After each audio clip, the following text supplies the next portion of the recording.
Hello students, good morning. मैं अमित सौरभ। आज आपको बैक्टीरिया के रेस्पिरेशन के बारे में मैं आपको बताऊंगा। देखिए, रेस्पिरेशन रेस्पिरेशन का जो टर्म है ना, वो उसको मतलब ही होता है लिविंग सेल में ऑक्सीडाइज्ड होना। मतलब वो जो कार्बोहाइड्रेट जो फूड होता है वो ऑक्सीडाइज करता है। ऑक्सीडाइज करने के बाद वो एनर्जी प्रोड्यूस करता है। यहाँ पर कंडीशन बनता है ऑक्सीजन के प्रेजेंस और एब्सेंस। वो कंडीशन बनता है, उसके हिसाब से हम लोग उसका नाम देते हैं। ऐसे ये बैक्टीरिया का रेस्पिरेशन हम लोग पढ़ रहे हैं। तो बैक्टीरिया का रेस्पिरेशन जो होता है वो मेन रूप से उसके मेजोसोम में होता है, क्योंकि आप लोग जानते होंगे, इस बहुत सारा शॉर्ट्स में इसका हम एक्सप्लेन भी किए हैं। तो जो रेस्पिरेशन है स्पेशली वो बैक्टीरिया का एक सेल ऑर्गेनली होता है, उसको मेजोसोम कहते हैं। उस मेजोसोम में ही रेस्पिरेशन होता है। तो जो मेजोसोम है वो फॉर्मेशन कैसे होता है? तो एक्चुअली जो मेजोसोम होता है स्टूडेंट, वो प्लाज्मा मेम्ब्रेन का ही मॉडिफिकेशन होता है। मतलब कह सकते हैं कि प्लाज्मा मेम्ब्रेन इनफोल्ड होकर के कई जगह पे इनफोल्ड हो जाता है, उससे उसका सरफेस एरिया बढ़ जाता है और वो फिर वो एंजाइमेटिक रिएक्शन करना शुरू कर देता है। दैट मीन्स रेस्पिरेशन, उसी को रेस्पिरेशन कहते हैं। वो एंजाइमेटिक रिएक्शन वो करता है। तो आप जान रहे हैं कि जो बैक्टीरिया है प्रोकैरियोटिक सेल, ये प्रोकैरियोट है, इसमें बहुत सारे ऑर्गेनली डेवलप नहीं है। तो ये एक ही ऑर्गन से बहुत सारा काम भी करता है।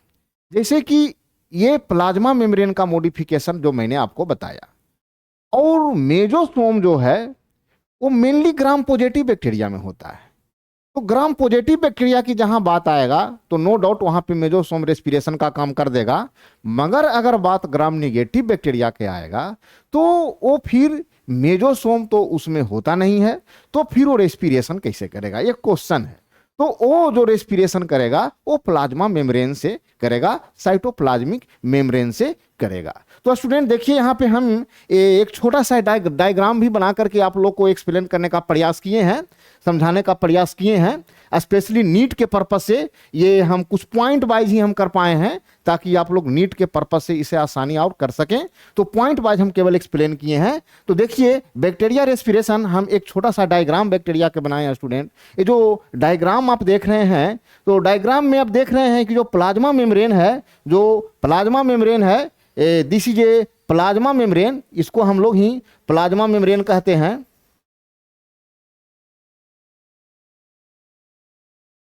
प्लाज्मा मेम्ब्रेन को साइटोप्लाज्मिक मेम्ब्रेन भी कहते हैं, सेल मेम्ब्रेन भी कहते हैं। तो आप देख रहे हैं प्लाज्मा मेम्ब्रेन ऑलरेडी हम डिस्कस किए हैं येलो कलर से। वो प्लाज्मा मेम्ब्रेन इनफोल्ड हुआ है अंदर की ओर, साइटोप्लाज्मिक जो है उधर की ओर इनफोल्डिंग हुआ है। और जो स्पेसिफिक स्ट्रक्चर बना है स्टूडेंट, जो आप देख रहे हैं, यही मेजोसोम बना है। मेजोसोम जो ऑलरेडी हम यहाँ पे एक्सप्लेन किए हुए हैं। अगेन ये बैक्टीरियल रेस्पिरेशन का काम मेजोसोम कर रहा है। ये भी हम यहाँ पे एरो दे करके इसको एक्सप्लेन करने का प्रयास किए हैं। तो यहाँ पर देखिए, यहाँ पे ऑलरेडी लिखा हुआ है बोर्ड पे, है ना, इट मेनली कंडक्टेड इन मेजोसोम। यहाँ पे हम साइड में इसलिए आए हैं कि हो सके आप ये स्क्रीनशॉट लेना चाहें तो ले सकते हैं। It mainly conducted in mesosome in some bacteria specially, again I have emphasized here, in some bacteria especially gram positive, I have already discussed about this, especially gram positive cytoplasmic membrane appears to be enfolded more than one point पे enfolded होता है, that is called mesosome, that is a site of bacterial respiration। और ये हल्का सा हम eukaryotic की बात करते हैं स्टूडेंट, हल्का सा यूकेरियोटिक की बात करेंगे, आपको हल्का सा समझना होगा। यूकेरियोटिक में मेजोसोम तो होता नहीं है, तो उसके जगह पे माइटोकॉन्ड्रिया होता है। तो माइटोकॉन्ड्रिया ही रेस्पिरेशन का काम करता है। तो माइटोकॉन्ड्रिया जो है रेस्पिरेशन का काम करता है। तो माइटोकॉन्ड्रिया में भी बहुत सारा कंसेप्ट है, तो हल्का सा हम एक्सप्लेन करेंगे, आप लोग इसको समझ जाएंगे। जो माइटोकॉन्ड्रिया रेस्पिरेशन का साइट है, वहां पे उसका खुद का माइटोकॉन्ड्रिया का जेनेटिक मटेरियल होता है। और आपको जानना होगा कि माइटोकॉन्ड्रिया का जो जेनेटिक मटेरियल है वो जस्ट बैक्टीरिया का जेनेटिक मटेरियल के जैसा होता है, मतलब डबल स्ट्रैंड सर्कुलर डीएनए, जैसे बैक्टीरिया में प्लाज्मिन होता है। तो हम किसी भी ऑर्गन को या किसी भी जीव को अगर हम समानता करते हैं, असमानता करते हैं, रेसेंबलिंग करते हैं, डिसिमिलरिटी करते हैं, तो उसको हम जेनेटिक मटेरियल पे ही विचार करते हैं, उसको जो मेन कैरेक्टर है उस पर विचार करते हैं। आप लोग को ये जानना है, किसी भी जीव को हम समानता करते हैं, असमानता करते हैं, या कनेक्टिंग लिंक हम जानना चाहते हैं कि ये बैक्टीरिया वायरस का कनेक्टिव लिंक है या बैक्टीरिया फंगस का कनेक्टिव लिंक है, सो दैट तो उसको हम मेन कैरेक्टर पे विचार करते हैं और उसका मेन कैरेक्टर उसका जेनेटिक मटेरियल होता है। तो ये जो माइटोकॉन्ड्रिया का जो कहानी बन रहा है ये जस्ट बैक्टीरियल सेल है, मतलब कह सकते हैं कि mitochondria just equivalent to prokaryotic cell. Why? Due to genetic material of mitochondria is resembling, is equivalent to bacterial genetic material like plasmid। तो दोनों में यहां पे समानता आया। तो बैक्टीरिया के केस में मेसोसोम और यूकैरियोटिक के केस में माइटोकॉन्ड्रिया, दोनों का काम है रेस्पिरेशन करना। अब यहां पे हल्का सा आपको ये भी जाना है कि जो रेस्पिरेशन का जो प्रोडक्ट होता है, तो रेस्पिरेशन का प्रोडक्ट होता है वो मेनली एटीपी होता है। तो एटीपी जो है प्रोकैरियोटिक सेल में जब वो fully A1 glucose molecule oxidise कर जाएगा, one mole glucose fully oxidise, then produce 38 ATP in prokaryotic cell. Bacteria के सेल में 38 एटीपी का फॉर्मेशन होता है जब ग्लूकोज फुल्ली ऑक्सीडाइज करता है एरोबिक रेस्पिरेशन के दरमियान। मगर यूकैरियोटिक सेल में एक ग्लूकोज मॉलिक्यूल जब वो कंप्लीटली ऑक्सीडाइज करता है तो जनरली वो 36 एटीपी बनाता है। अब यहां पे एक और कंडीशन है, जो हम लोग का सेल है, तो ये यूकैरियोटिक सेल में दोनों कहानी बन जाती है, 36 और 38 दोनों एटीपी बन जाता है। हम लोग के सेल में 36 एटीपी बन रहा है और 38 एटीपी भी बन रहा है। अब यहाँ पे क्वेश्चन आएगा, भाई ऐसे क्यों हो रहा है? तो हमने जस्ट इसको एक्सप्लेन अभी किए हैं, क्योंकि हम लोग के सेल में जो माइटोकॉन्ड्रिया है वो just equivalent to prokaryotic cell. तो जो अपना जेनेटिक मटेरियल जो उसका है खुद का, वो अगर इन्वॉल्व होगा तो 38 एटीपी बनाएगा। तो माइटोकॉन्ड्रिया का हम ये भी कह सकते हैं कि mitochondria is equivalent to prokaryotic cell and also called like that mitochondria is prokaryotic cell with in eukaryotic cell. मतलब माइटोकॉन्ड्रिया को हम कह सकते हैं एक ऐसा प्रोकैरियोटिक सेल है जो यूकैरियोटिक सेल के अंदर है। मतलब प्रोकैरियोटिक सेल के जो कैरेक्टर है वो माइटोकॉन्ड्रिया का कैरेक्टर है और वो प्रोकैरियोटिक सेल यूकैरियोटिक सेल में ऑलरेडी प्रेजेंट है, दैट इज ए माइटोकॉन्ड्रिया। तो माइटोकॉन्ड्रिया में सब कुछ कुछ टर्म है, ये सब आपको नीट के स्पेशली से हम इसको बता रहे हैं। अब देखिए आगे हम इसको डिस्कस किए हैं, सेम वही चीज जो हम अभी आपने जस्ट बताया आपको। ग्लूकोज ऑक्सीडाइज कर रहा है, 1 मोल ग्लूकोज ऑक्सीडाइज कर रहा है ना। आप देख रहे हैं 38 एटीपी हमने मेंशन किया है, ये प्रोकैरियोटिक सेल के लिए। यूकैरियोटिक सेल के लिए 36 एटीपी जो already I have explain here. यहाँ पे मैंने ऑलरेडी लिखे हैं, in general 1 mole of glucose oxidise and produce 38 ATP in bacteria during aerobic respiration, but in eukaryotic cell produce 36 ATP from 1 glucose during aerobic respiration. तो confuse नहीं होना है, बहुत सारा स्टूडेंट लोग कंफ्यूज हो जाते हैं कि एक ग्लूकोज मॉलिक्यूल से 36 एटीपी बनेगा या 38 एटीपी बनेगा ड्यूरिंग एरोबिक रेस्पिरेशन। तो कंफ्यूज नहीं होना है, दोनों बनेगा, कंडीशन अलग अलग है। आपका क्या कंडीशन है आप खुद देख लिए। चलिए ओके, नेक्स्ट हम आते हैं जो मैंने आपको बताया same, in eukaryotic cell site of respiration is mitochondria, hence mitochondria is eukaryotic, mitochondria in eukaryotic is resembling to mesosome in prokaryotic cell, जो कि I have already discuss about this. Mitochondria in eukaryotic cell is resembling to mesosome in prokaryotic cell. Mitochondria is also refers to prokaryotic cell due to its genetic material is double strand circular DNA like plasmid in bacteria. So I have already discussed. इसके आगे हम आते हैं तो देखिए अब हम हल्का मेसोसोम के बारे में जानते हैं। मेसोसोम के बारे में जानते हैं, हम ऑलरेडी हाथ से डायग्राम को बनाए हैं। ये डायग्रामेटिकली इसको हम प्रेजेंट करना चाह रहे हैं आप लोग के पास में। जो मेसोसोम जो है ये जनरली दो तरह का होता है, हल्का सा हम डीप जाते हैं, हल्का सा। आप ये भी क्वेश्चन कर सकते हैं कि मेसोसोम तो ग्राम पॉजिटिव में कॉमन होता है, ओके, तो ग्राम निगेटिव में रेस्पिरेशन कहां से होता है? तो हम इसको भी डिस्कस कर चुके हैं, प्लाज्मा मेम्ब्रेन से ही होता है। अब देखिए मेसोसोम, सेंट्रल मेसोसोम और पेरिफेरल मेसोसोम। एक बैक्टीरिया का डायग्राम बनाए तो बैक्टीरिया जो ऑलरेडी मेसोसोम जो यहाँ पे हम दिखाए हुए हैं, एक पेरिफेरल मेसोसोम है, डायग्राम में भी वो देख सकते हैं आराम से, peripheral mesosome and central mesosome. दो तरह का मेसोसोम आपने देख लिया, peripheral mesosome and central mesosome. तो पेरिफेरल मेसोसोम और सेंट्रल मेसोसोम में दोनों का फंक्शन, दोनों का हल्का सा फंक्शन जान जाएंगे। तो सेंट्रल मेसोसोम होता है ना, वो जेनेटिक मटेरियल, बैक्टीरिया का जेनेटिक मटेरियल से कंबाइंड होता है।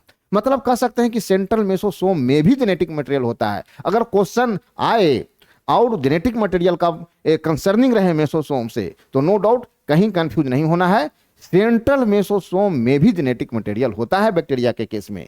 Already I have discuss here, involved in DNA replication, DNA का रिप्लिकेशन में भी वो मदद करता है। सेल डिवीजन, जो प्रिमिटिव सेल डिवीजन होता है बैक्टीरिया का, है ना, तो सेल डिवीजन तो इसमें फुल्ली एडवांस नहीं होता है, प्रिमिटिव सेल डिवीजन भी सेंट्रल मेसोसोम से ही होता है।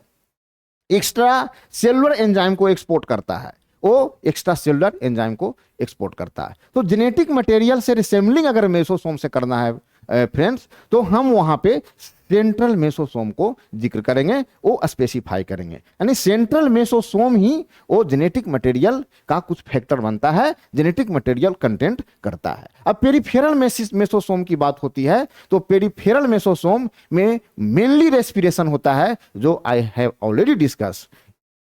पेरिफेरल मेसोसोम में जो फंक्शन है साइट ऑफ रेस्पिरेशन, आप इसको अच्छे से देख सकते हैं, कहीं से प्रॉब्लम नहीं होना चाहिए, कोई कंफ्यूजन नहीं होना चाहिए, विदाउट कंफ्यूजन आप इसको लिख सकते हैं नोट्स में, और ये नीट के पॉइंट से स्पेशली बहुत ही इंपॉर्टेंट है। चलिए अब हम आगे चलते हैं स्टूडेंट। देखिए अब हम कुछ आपको रेस्पिरेशन का तो फुल्ली एक्सप्लेन नहीं हो सकता है इतना कम समय में, मगर हम ये चाह रहे हैं कि जो मोटा मोटी जो क्वेश्चन आता है वो आप लोग को बन जाए, और जब अंदर से क्वेश्चन आए तो उसको हम रेस्पिरेशन को अलग से एक्सप्लेन करेंगे, मगर हम एक फॉर्मली इसको एक्सप्लेन करने का प्रयास किए हैं ताकि समझने में आसानी हो। ये प्रयास है मेरा। तो देखिए ग्लूकोज मॉलिक्यूल है, तो रेस्पिरेशन का जो स्टेप होता है वो स्टेप पर हल्का सा हम विचार करते हैं। वो रेस्पिरेशन है, वो ग्लूकोज पहले वो साइटोप्लाज्म में अपना वर्क करता है। वो जो ग्लूकोज साइटोप्लाज्म में आता है अपना रेस्पिरेशन के दरमियान, तो ग्लाइकोलाइसिस कहलाता है।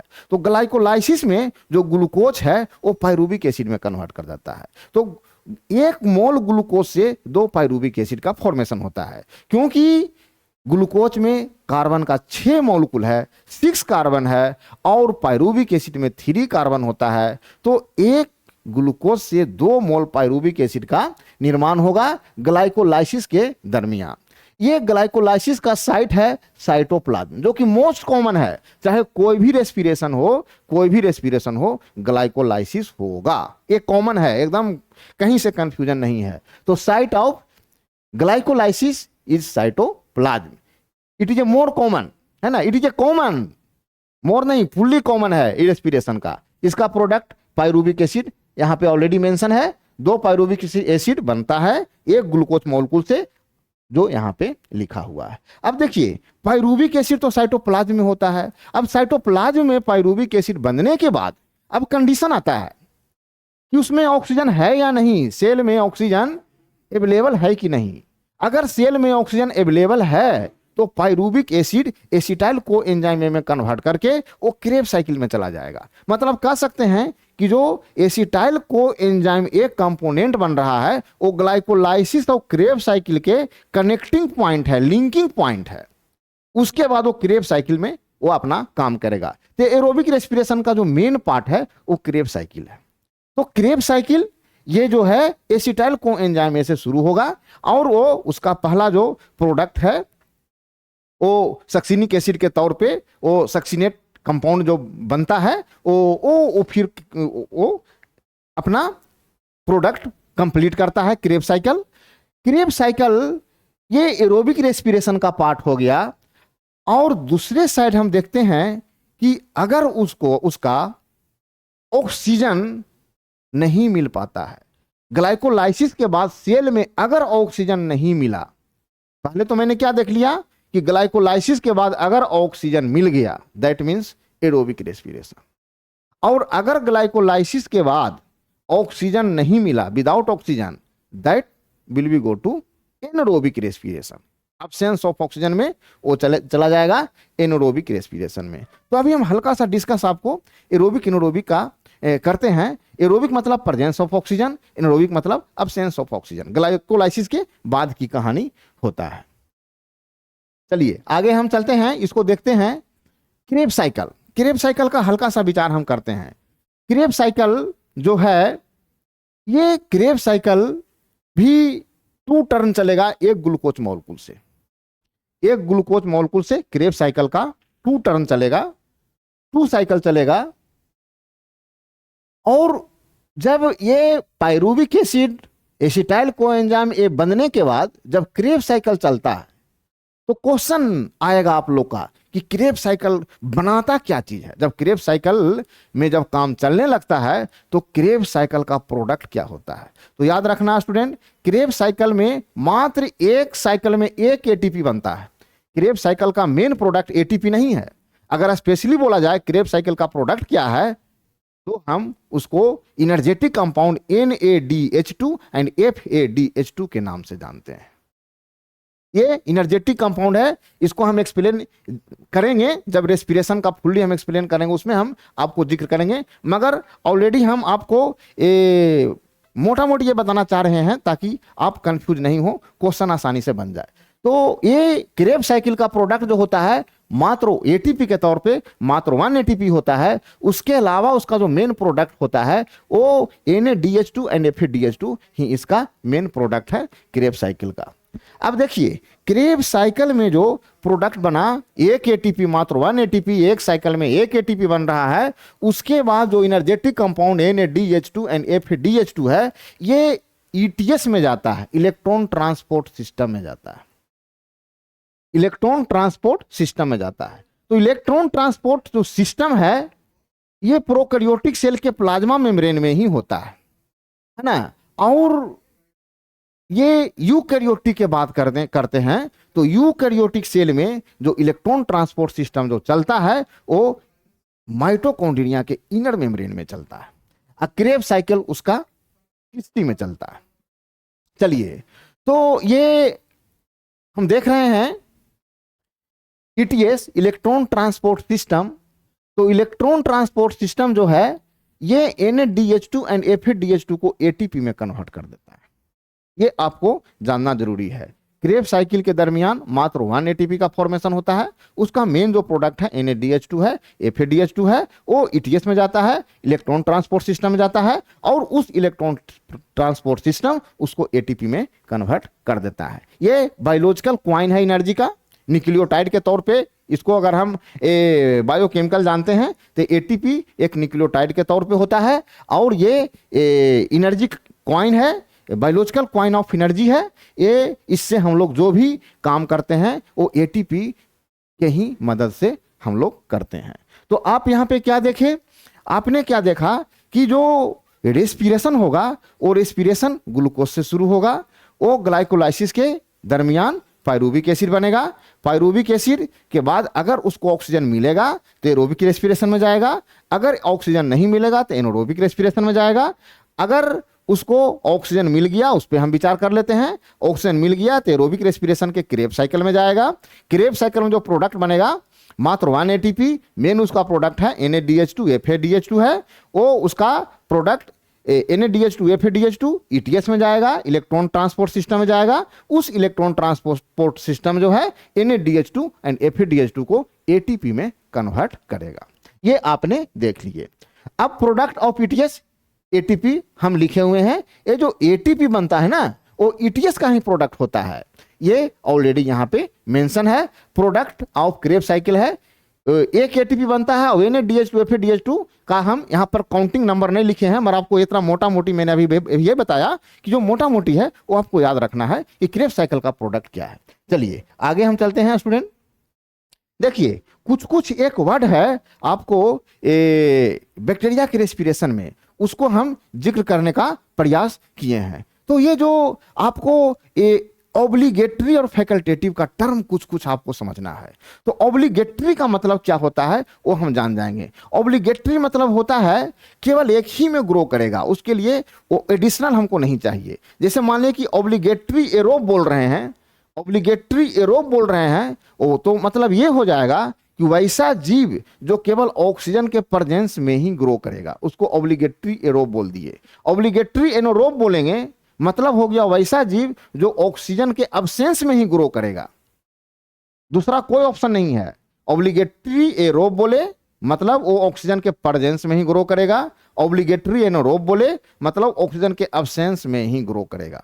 बात क्लियर हो गया। अब फैकल्टेटिव वर्ड है, तो फैकल्टेटिव वर्ड के आगे कोई वर्ड लग जाता है, जैसे कि facultative aerobe, facultative aerobe. Facultative के आगे जो एरोब हो गया तो उसको हम उलट देंगे, तो एरोब को उलट देंगे तो एनोरोब हो जाएगा। तो फैकल्टेटिव एरोब मतलब हो गया को जनरली वो फेवरेबल कंडीशन में एनोरोबिक फॉलो करेगा, मगर एनोरोबिक अगर नहीं मिलेगा तो एरोब में भी वो ग्रो कर जाएगा। मतलब फैकल्टेटिव मतलब कोई निश्चित नहीं है कि वो मीडियम होना ही चाहिए। फैकल्टेटिव एरोब बोलेंगे तो जनरली वो एनोरोबिक होगा, मगर एनोरोबिक अगर नहीं उसको मिलेगा तो एरोबिक में भी ग्रो कर जाएगा। तो कुछ कुछ बैक्टीरिया का नाम यहाँ पे हम मेंशन किए हैं, एग्जांपल दिए हैं। ऑब्लिगेटरी एरोब बैसिलस, देखिए ये एक एक एग्जांपल हम इसलिए दिए हैं ना कि यही मेन रूप से एग्जाम में आता है। अगर आवेगा तो यही एग्जाम्पल का ज्यादा चांसेस पॉसिबिलिटी बनता है। इसका और भी एग्जाम्पल है, मगर जो ज्यादा आता है यही देखा गया है। जो मेन एग्जाम्पल मेन रूप से यही एक एग्जाम्पल है जो बार बार रिपीट करता है, ऑब्लिगेट एरोब बैसिलस, जो आप जानते हैं इंडोस्पोर कंटेनिंग बैक्टीरिया है बैसिलस, है ना, रड शेप। तो ये जो ऑब्लिगेट एरोब होता है, ऑब्लिगेट एरोब बैसिलस होता है। उसके बाद ऑब्लिगेट एनोरोब मतलब ये केवल ऑक्सीजन के अब्सेंस में ही ग्रो करेगा। ऑब्लिगेट एरोब मतलब ऑक्सीजन के प्रेजेंस में ग्रो करेगा, केवल ऑक्सीजन के प्रेजेंस में ग्रो करेगा। बैसिलस केवल ऑक्सीजन के अब्सेंस में ग्रो करेगा, that is obligate anaerobe. Obligate anaerobe. Clostridium again facultative aerobe. Facultative aerobe मतलब हुआ क्या, क्यों जनरली वो एनोरोबिक होगा, मगर एनोरोबिक के नहीं मिलने पे वो एरोब में भी ग्रो कर जाएगा, है ना। तो facultative aerobe Chlorobium, again facultative anaerobe Pseudomonas. ये 4 एग्जाम्पल मैंने आपको लिखे हैं, तो ये एग्जाम्पल याद रखेंगे। हम समझते हैं कि यही अगर एग्जाम्पल पूछता है यही रिपीट करता है। चलिए स्टूडेंट, ओके, थैंक यू।